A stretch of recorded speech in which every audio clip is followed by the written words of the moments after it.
sandblasting. I sprayed it down with Ospo, same stuff that I use on the frame, and it leaves this this black film. What I'm doing right now is I'm using these green Scotch-Brite pads, and I'm just scuffing up all the metal again, because what I did was I sprayed it all down with Ospo and I got it back.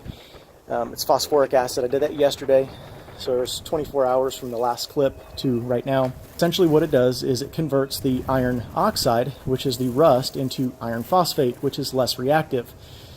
The phosphoric acid will react to both the rust and the steel, and when it does that, it converts all the rust to black, which is that iron phosphate, and will leave a white, kind of like a white powdery residue on bare steel that it does not react to.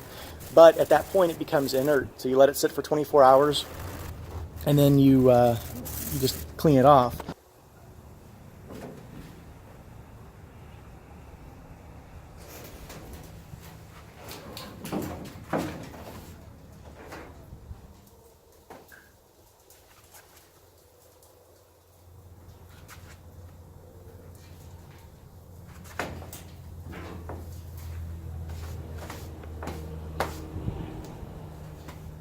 All right, so here's what I got going on. I just touched these welds just with a flat disc just to hit them real quick. I'm not trying to get it super smooth. When I undercoat, I'm going to have texture. And it's just a driver. I'm not building a show truck because I have every intentions of driving this truck every day, not cruising it and parking it, because that's just not fun. Okay, so this was that piece that I made when this whole pillar, the whole A pillar right here, all this was rotten inside, and I had to build this new piece. And then this is that corner piece. This corner piece isn't welded on yet, and I'm going to weld that on in just a second. And then right down in here, I need to fill this in. And here's what would have been that other corner. So I didn't do too bad replicating it. But I'm gonna weld it right up in here, and then I've got a little hole right there, and I want to fill that little hole in with weld, and I need to fill this in. It's an automatic. I plan on keeping it an automatic. If I do go with a clutch, I'm going to go with a hydraulic clutch. So this hole is not and will never be needed again. So I'm going to fill this hole in, and then I'm going to get the cad mounts completely solidly welded on. So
there it is.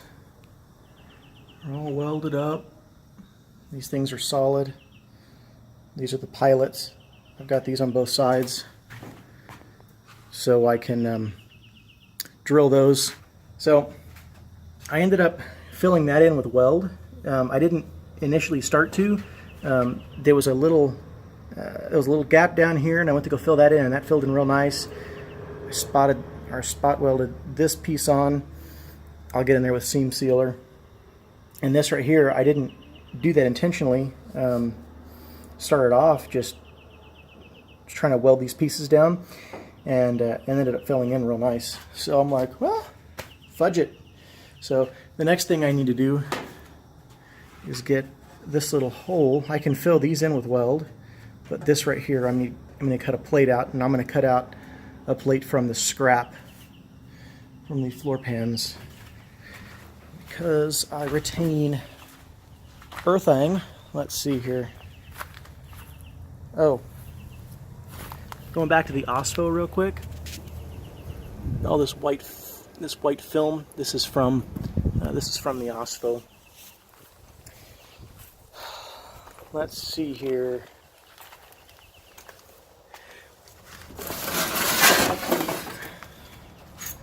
Here's a nice piece of metal.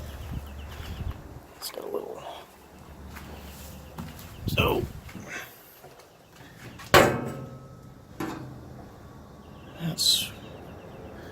that's what I'll do.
So here it is, 14 hours after I painted the epoxy.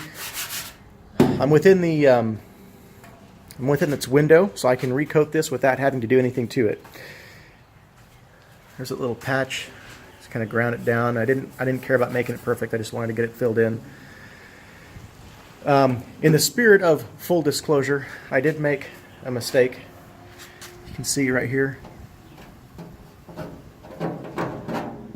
This comes right off with my fingernail. A couple spots like right here. This is where the phosphoric acid, I didn't get it completely cleaned off. And after 24 hours it goes inert.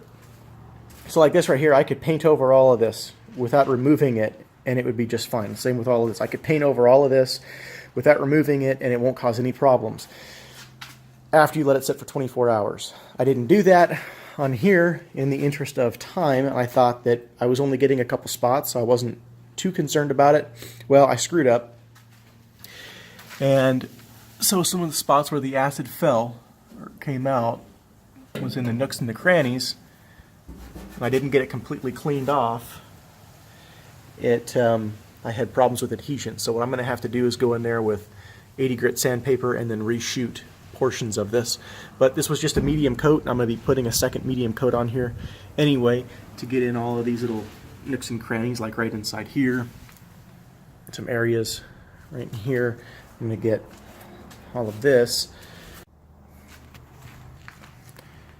Okay, so here it is. I fixed those little spots and it was mostly under areas like this where I think it had stayed inside and it kind of seeped out a little bit. It was bad up underneath here, but I got all of that, redid all of that. I still have to do these corners. I know, but my goal is to get this thing onto the cab. It's easier, if you look at right in this area right here, it's actually easier to get this from the back than it is from right here, because right here I've got, this is in the way and this is in the way. Am I going from the back? I'm not going to have that stuff in the way. And if you remember from when I pulled the cab corners out, I learned how these went in, so it's going to be my best bet. So this is completely in epoxy now. I hit it heavy on the front of the mounts, and then kind of in this area and along the front here, I hit it kind of heavy right there. Once it cures, I'll be able to top coat it with the undercoating, but that's going to be in the next video. So once this is all finished, this is cured up, then I'm going to start seam sealing. Got these large holes right here. The firewall is done. I was able to actually, I came over here and I shot from this angle and I was able to get in all of here. So the firewall is painted. That'll be gloss black, like I said. The rest of this is in epoxy. It's good now. All my repairs have held up. And I've got some Eastwood undercoating, not undercoating, Eastwood internal frame coating that I'm going to be using to get inside of here and inside of these areas before the undercoating goes on. It'll do the same thing for inside this brace here to make sure that all the nooks and crannies are taken care of. So this whole air box, the fresh air intake, this panel right here, all of this is in epoxy, and then across. So from here back and across, it's all in epoxy. And you can see there's a little bit of overspray, whatever. I'm not worried about that right now. I need to get this paint off. I started sanding it. I realized that's gonna suck. So same thing with the top. I need to get all this paint off. And while I was letting my paint set up, I started working and sanding in this area and right in here where it was easy to get to. So once this cures, I'll get the seam sealer on there. With large areas like this, these big gaps right here, I need to get in here with some seam sealer. So what I'm going to be using is, this is 3M all-around body or auto body sealant. It requires that the paint or that the metal be primed first, which it is. This is cheaper than the other stuff. There are some other things that can go on directly onto bare metal, but because I was using epoxy on the bare metal, I didn't care. So I went with the cheaper stuff to get, just so I can get these seams in here sealed and protected, get all this stuff cleaned up again. I'm going to be going around here, around these seams and around this box, and right up in here and up inside this, and right up along here also. Basically anywhere where two panels meet, I'm going to be putting this. So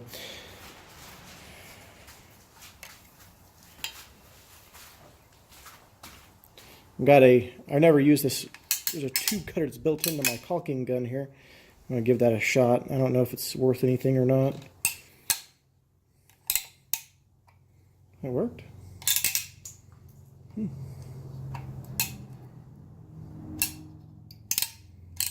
I like to cut the caulking on an angle.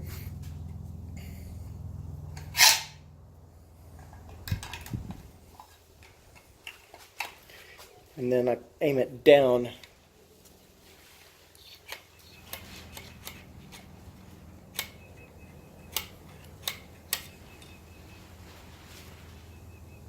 There we go. So let's get started in getting this caulking in some of the joints. So according to the instructions on this one, I can smooth it out with a finger. So I can put in there, I can smooth it out with the finger, or I can use tools. But you always want to read the directions.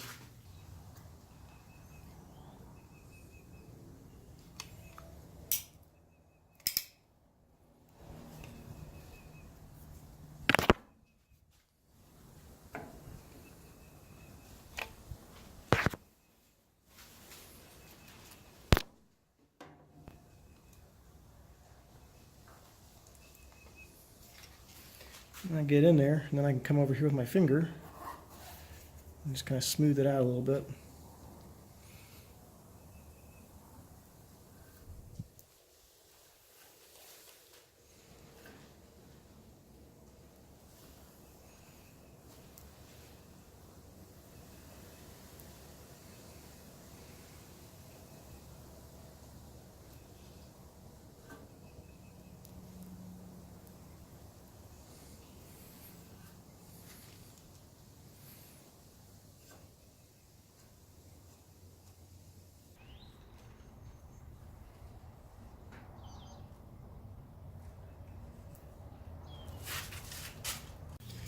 Okay, I've got this. This is the Eastwood internal frame coating.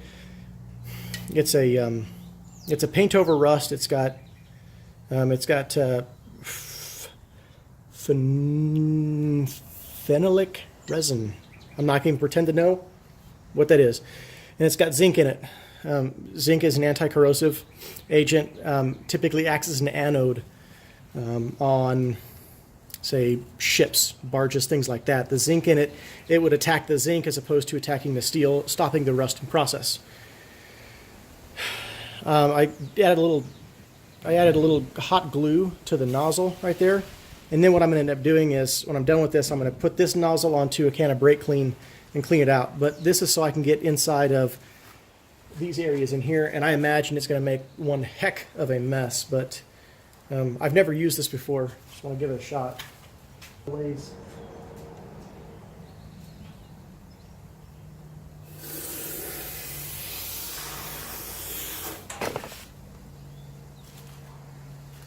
But as I understand it, it's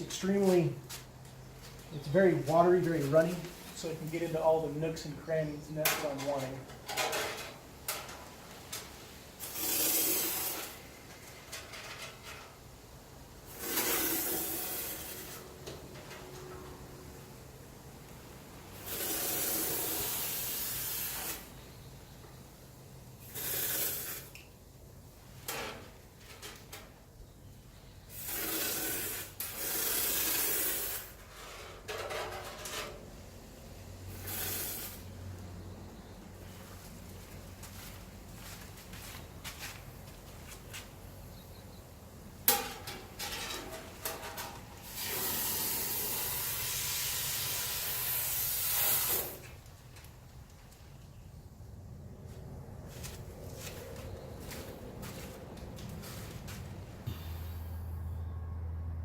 And I'm pretty sure it stained my concrete.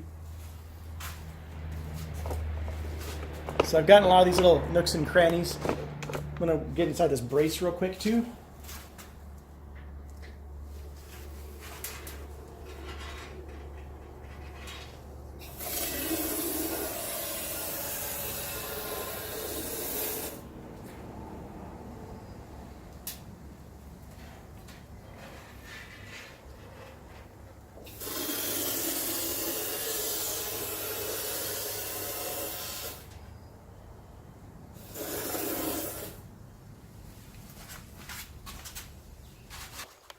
I don't know if this is going to work or not. I hooked it up to a can of brake clean. See if it'll clean out this nozzle. I imagine it would. Check that out.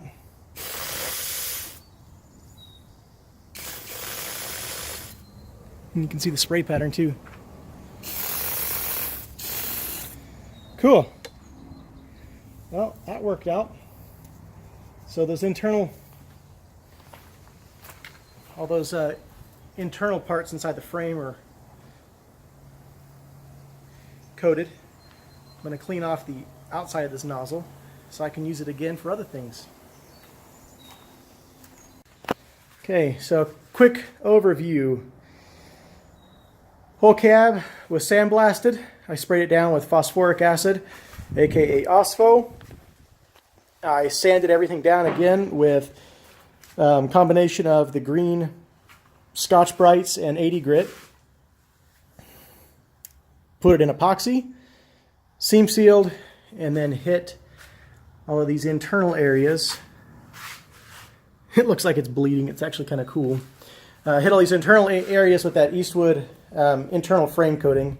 I didn't use it quite as intended, but I did what it's supposed to do, which is coat the inside of stuff. So I got these A-pillars, inside these A-pillars right here, in the fresh air boxes. So the next thing that I'm going to be doing is undercoating the whole thing, but that's going to be in the next video. To stay up to date on all my projects, everything that I've got going on, you can follow me on Instagram or my Facebook, RipBiker13, just to see what I've got going on, because I think typically those are about a week or two ahead of the actual videos getting posted. There's still a lot to do. Still have to clean up all the inside right here, clean off this dash, cowl. But all in all, I got a lot done. Very happy with my progress on it. And once I get that undercoating on there, I can flip this thing back over, get it onto the cab, and work on those corners. Because those things are haunting my dreams. But I appreciate you guys sticking around. Appreciate you guys watching. And I will see you on the next one.